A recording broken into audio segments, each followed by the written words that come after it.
Another device for changing elevations, in addition to ramps, is steps or stairs. By the way, the pictures on this first slide are from a book which is about designing buildings and spaces for people with visual impairment. And these are two examples of what not to do. These are bad. So for every user, these are confusing.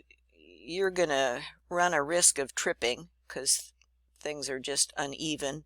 And if you have visual impairment, you run the risk of falling down because you can't read what this space is like. Plus, in both of them, there's no place for shorelining with your cane as you're swinging a cane back and forth. And then this one up here at the top, there was a time in the 70s when architects did these a lot, building ramps into stairs. Some of them are more effective than others. People who use wheelchairs find these frightening. And notice there's no handrail, so that's not good. When you're doing commercial buildings, in a public building, the building code says there are limits on the step sizes. And in a step, as you probably know, the riser is how far up and down the step is, and the tread is the flat place you walk on with your foot. So the building code says the risers can be no higher than 7 3/4 inches. They could be lower, they cannot be higher. And the tread, the place that you put your foot on, has to be at least 10 inches deep. It could be deeper, but no narrower than 10 inches. And then side to side, the width has to be 36 inches. There's that 36-inch number again. This is a suggestion if you're doing steps outside, and this is not code, so I'm going to move on. I wanted to point out, while we're on the subject of outdoor steps, this 2% slope idea. When you are doing structures outside, or roofs for that matter, you need water to be able to drain off. And even if you're doing a perfectly flat patio or a plaza or a flat sidewalk, if it's truly flat and horizontal, water will not run off and it will be a slippery hazard. And then if it freezes, heaven forfend, it'll really be slippery. So you always build in at least a 2% slope in every direction, side to side, front to back, whatever. Numerous studies over the years by architects have found this handy-dandy formula for designing stairs that are comfortable. And this is based on empirical data. And the formula is 2 times the riser height plus the tread should equal 24 to 25. If your steps do that, your steps are going to be comfortable. 25 is better. So think about this favorite step size. You find this in buildings a lot. So a 7-inch riser and an 11-inch tread. Can we back up to the code? So risers can be no more than 7 3/4. They could be smaller.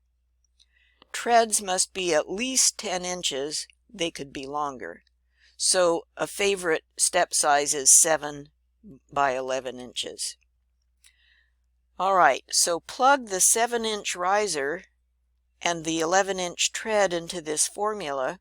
2 times 7 is 14, plus 11 gives you 25. Ha! This favorite combination of step proportions matches the formula for most comfortable steps.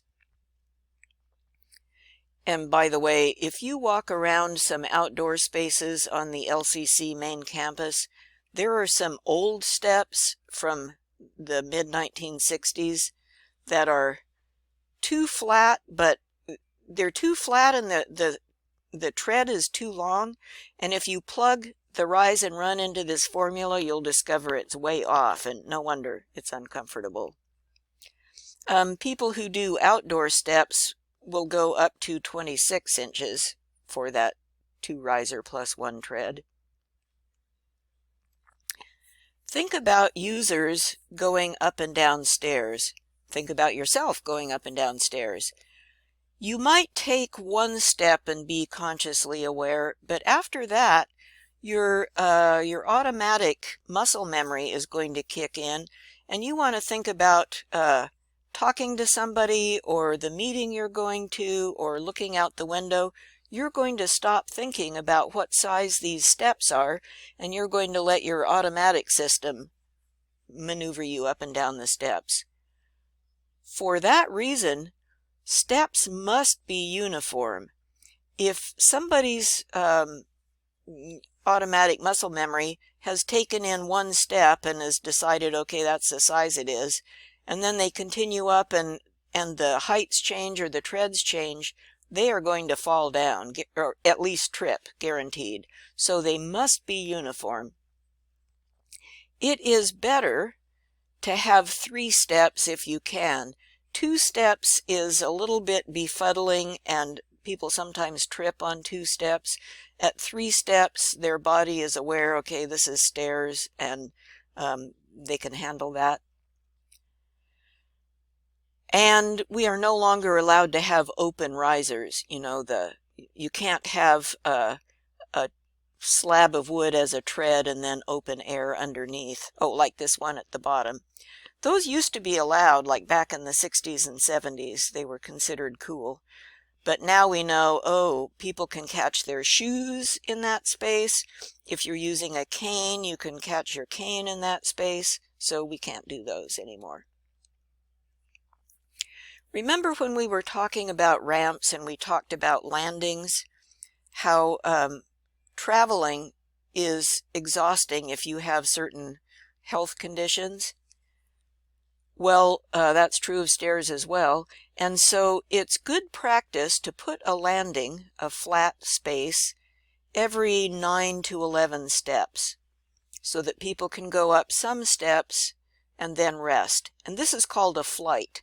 One set of steps in between landings is a flight. So every 9 to 11 steps is good. In older buildings, you'll see maybe 13 or 15 steps, and you might have noticed, hey, this is tiring. Also, remember when we talked about ramps and ramp landings, and we had that 5-foot landing length? Well, a 5-foot landing length is good for landings in stairs as well. And here it's not because a wheelchair is going to use the landing, because stairs are inaccessible to chairs, but it is a comfortable length, and it allows the person to hang onto the handrail and just rest for a bit. It's recommended that from one landing to the next, you keep the elevation change to 5 feet. The idea being the average person can see, at 5 feet, can see over that landing and see the ground. I'm chuckling because I'm short enough that I would not be able to see. I'd have to ask somebody to tell me what was over there. So, there you are, stairs.